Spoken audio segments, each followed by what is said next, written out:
Salut à tous, la team Well, Thomas M Show pour Lyon Fan TV. Très très heureux les gars de vous retrouver pour une nouvelle vidéo. J'espère que vous allez bien en ce dimanche soir. Et oui, dimanche soir, c'est la fin du week-end déjà. Mais un week-end gagnant puisque l'Olympique Lyonnais s'est imposé face à l'Estac hier 3-1 et on est très content, ça fait plaisir. Ça nous permet un petit peu de souffler dans notre tristesse, dans notre dépression de supporters de l'Olympique Lyonnais. Et surtout après cette conférence de presse lunaire de nos dirigeants. Bon, voilà. Et au moins, on a une petite raison d'être satisfait. Avant toute chose, les amis, n'hésitez pas, pour ceux qui ne sont pas abonnés, abonnez-vous. Mettez un pouce, c'est important pour le référencement et commentez cette vidéo. Merci beaucoup d'avance, les amis. Ça me fait grandement plaisir. Ça fait grandement plaisir aussi à tous les amis qui sont avec moi sur la chaîne. On essaye vraiment de vous faire du contenu régulier et j'espère que ça vous plaît. En tout cas, vous êtes de plus en plus nombreux à nous suivre, à être abonnés, à regarder les vidéos. Plus de 200 000 vues le mois dernier, donc c'est énormissime les amis, mais c'est grâce à vous. Donc vraiment, on vous remercie. Cette semaine, jeudi à 18h30, normalement, on croise bien les doigts, on devrait avoir un invité exceptionnel qui est Cédric Carasso, qui viendra nous voir, l'ancien gardien de l'équipe de France de l'Olympique de Marseille, de Bordeaux, de Toulouse. Bref, il en a fait des clubs, il a fini à Galatasaray. Il sera là pour parler avec nous football. Alors bien sûr, c'est pas un ancien de l'OL, mais tout de même, il a côtoyé des Lyonnais et il a surtout affronté Juninho, la légende lyonnaise, qui lui a marqué un sacré but. Il me semble que c'était en 2006, les amis. Allez, vous êtes dans la vidéo des 5 choses que nous avons apprises de ce match, du match d'hier entre l'Estac et l'Olympique Lyonnais. Oui, ça revient. J'avais pas fait de vidéo comme ça depuis des lustres. Eh bien, voilà, ça revient. Ça revient. J'ai ça ici. Voilà. Première chose que nous avons apprise de ce match, c'est que c'est une victoire qui fait du bien. Je vous le disais en préambule, vraiment, ça nous rassure parce que l'Olympique Lyonnais qui ne perd pas depuis 4 matchs, ça n'était pas arrivé depuis septembre dernier, sous Peter Bosz. Donc imaginez quand même qu'il y a un léger progrès. Alors bien sûr, c'est face à des équipes qui ne sont pas des foudres de guerre, on ne va pas se mentir. L'Estac d'hier, c'était pas extraordinaire, même si, selon Ronny Lopez, l'Estac ne méritait pas de perdre et méritait même de gagner. C'est vrai qu'on a eu un petit peu chaud, notamment dans les 5 premières minutes, mais on a su relever la tête et on a su surtout être efficace. Et c'est ça qui nous manquait depuis le match contre Brest notamment, c'est gérer cette efficacité offensive. Parce que avoir autant d'occasions que l'on a eu contre Brest et que l'on a eu aussi contre Strasbourg et ne pas marquer, c'était tout simplement inadmissible. Et on a rectifié le tir. C'est vraiment ça qu'il faut retenir. Bon, on aurait aimé faire un clean sheet, c'est vrai. On a encaissé un but où on a peut-être manqué, je dirais, de concentration, de détermination défensive, c'est vrai. Mais l'efficacité offensive a été là et elle a été faite de très belle manière puisqu'on a eu 3 buts exceptionnels. Ne boudons pas notre plaisir. Les 3 buts sont extrêmement beaux. Donc ça fait plaisir. Alors bien sûr, je suis d'accord avec vous, dans le jeu, c'est pas exceptionnel. On l'a dit, on s'est emmerdé, on va dire, pendant ce match. Voilà, même Giuliano, on est parti avec le marchand de sable. C'est pour vous dire, on ne s'est pas éclaté. On ne s'est pas éclaté, mais sur 3 actions, eh bien, on a, je dirais, pratiquement explosé sur notre canapé en disant « Waouh, magnifique les buts !» Et c'est ça qu'on essaye de réavoir avec l'Olympique Lyonnais, à savoir de l'émotion. De l'émotion que nous avions perdue un petit peu, je dirais, ces derniers temps.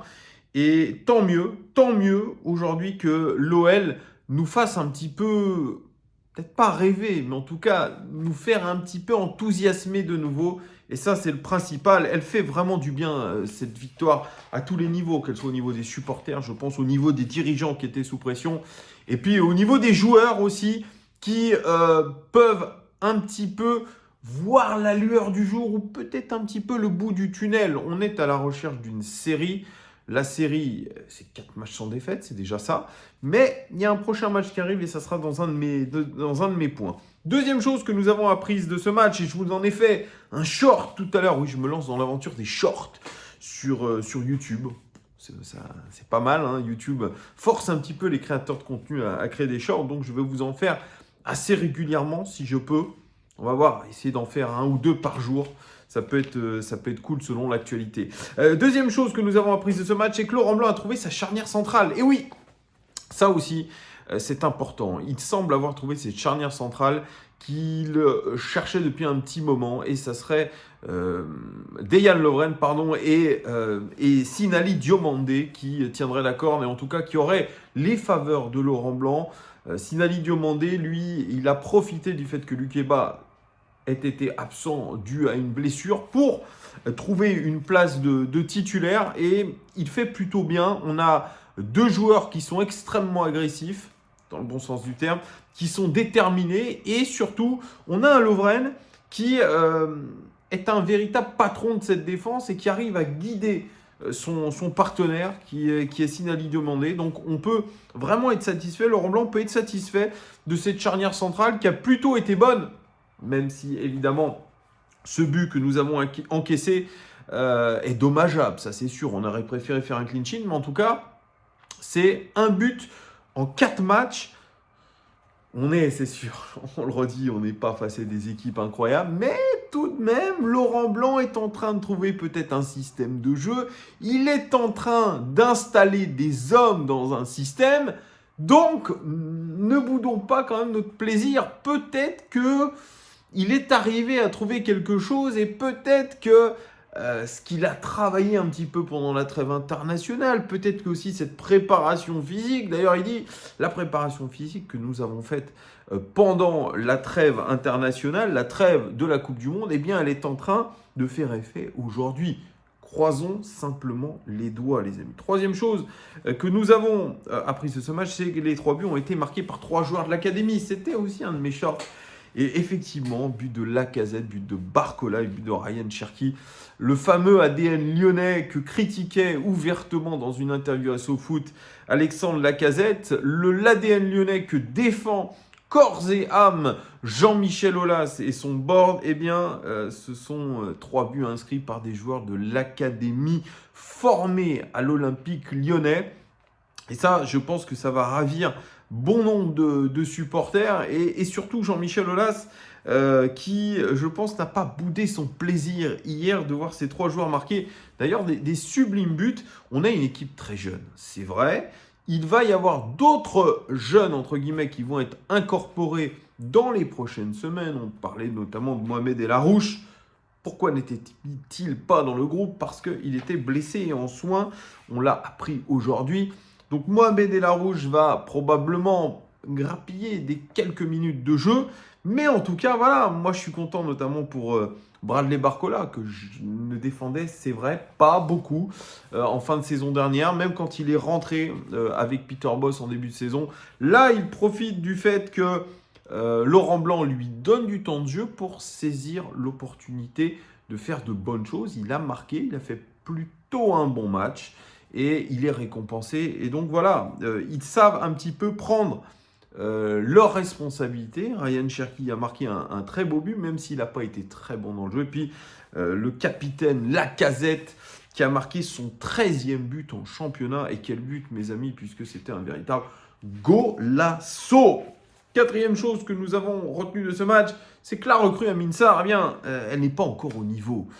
Je suis un petit peu sévère avec lui parce que probablement qu'il manque encore je dirais, pas de temps de jeu, c'est pas ce que je dirais, mais il manque de rythme, il manque peut-être de cohésion avec ses partenaires. Alors bien sûr, on voit un garçon qui est déterminé, on voit un garçon qui a envie de bien faire, mais techniquement, ça manque de justesse, ça manque peut-être de calme. Voilà, c'est le calme qu'il faut, de la sérénité. Je pense qu'il rentre avec beaucoup de stress.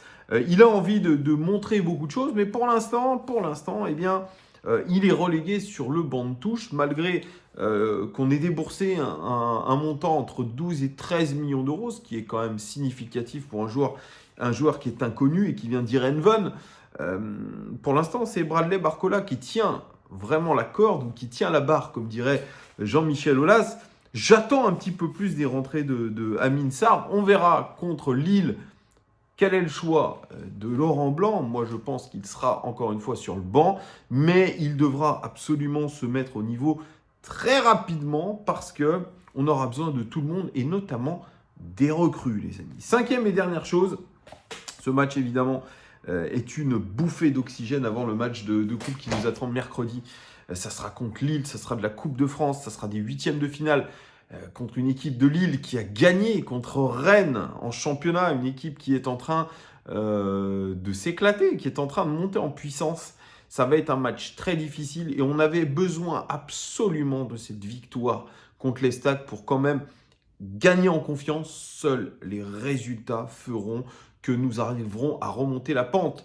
La Coupe de France, qui est une bouffée d'oxygène aussi pour l'OL et qui est un challenge d'aller chercher une coupe, un trophée qui nous manque depuis 2012.